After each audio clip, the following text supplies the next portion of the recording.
So my name is Souffrant Ntim. I am the founder of the Haiti Tech Summit team and excited to see where this goes over not the next couple of years, but beyond 2030 and see what we do for this nation. The vision behind the Haiti Tech Summit was really to pretty much highlight Haiti in a completely different way and change the narrative around the nation, but also to showcase both to locals what the potential is when people are able to see the opportunities that tech can provide to accelerate innovation in the country.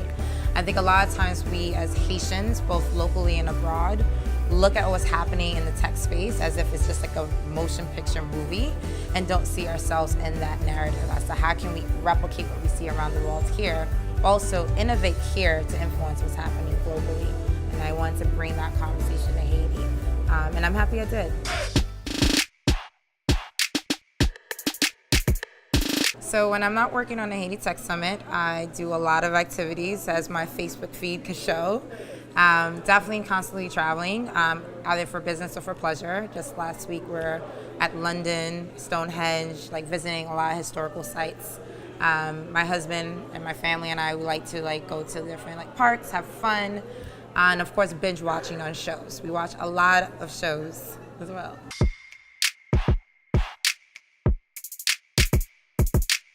I think previously the perceptions that we could only support the country through financial means, sending money back home, sending products back home. But the reason why Haiti is not standing the way it is because there's a brain drain problem. There's an intellectual capital that's not here. And I think in many ways what the Haiti Tech Summit showed was that look at what the diaspora team can bring to the country when they combine their efforts with locals. That intellectual capital can not only move projects and initiatives here, but it also inspires people to think differently. Because you have Haitian locals who are in Nigeria, Dubai, Silicon Valley, New York, and we're doing so much around the world and empowering other ecosystems, and we could bring that knowledge here and start where we came from. And so I could see the Haitian diaspora doing more than what our parents expected of us, because we already do things differently just because of who we are. So we might as well bring it back home.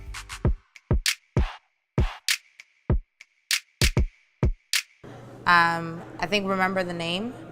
I love that song. I mean, aside from the beat and the music, I love the essence behind what the music says in terms of there's a lot that goes into someone, in terms of what they try to accomplish. Some of it is luck, some of it is persistence, some of it is determination, some of it is just sheer drive.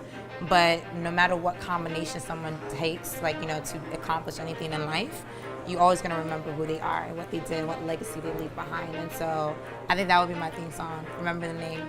10% luck, 20% skill, 15% concentrated power of will, 5% pleasure, 50% pain, 100% reason to remember the name.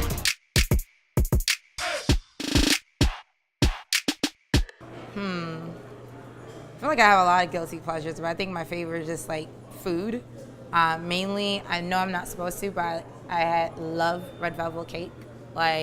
Even when I get into arguments with my friends or my husband or my family, to sweeten the ice, the tables, they just will bring red velvet and we can start talking. So I binge on that. I shouldn't, but that's definitely a guilty pleasure of mine. It's just food, it's just sweets, cakes in general. Yeah. For anyone who knows my personality, I think they will assume Spider-Man because I'm out there, I'm an extrovert, I'm flashy, I'm crazy. I mean, look at my hair, I forgot, But I actually would pick Batman, simply because I like just the fact that Batman gets into so many random scenarios and he always figures it out, no matter what. Legacy, because it's funny, when I think about the history that this country has as being the first Black republic and what that meant not only for the Black diaspora just in general, but just in terms of the world's history, we still make an impression even when things go wrong today, right? Because there's 190 plus countries in the world, but Haiti's still relevant enough that people have a conversation about it, good or bad, right? And so I'm interested to see how do we leverage the legacy that we had historically and change the narrative each day. Because once you tell someone you are Haitian, you are Haitian, it makes an imprint no matter what they say, you know? And I think there's a way we could change the legacy back to how we started, because we did start a revolution first, to inspire what could happen when a group of people are resilient enough to say, this is how we want to live our life and what we could do for our society. I think we could do that again. And so I'm waiting for that legacy to happen in a completely different way. But yeah, that's what comes to mind, is legacy, and not only what we've done before, but what we could do again.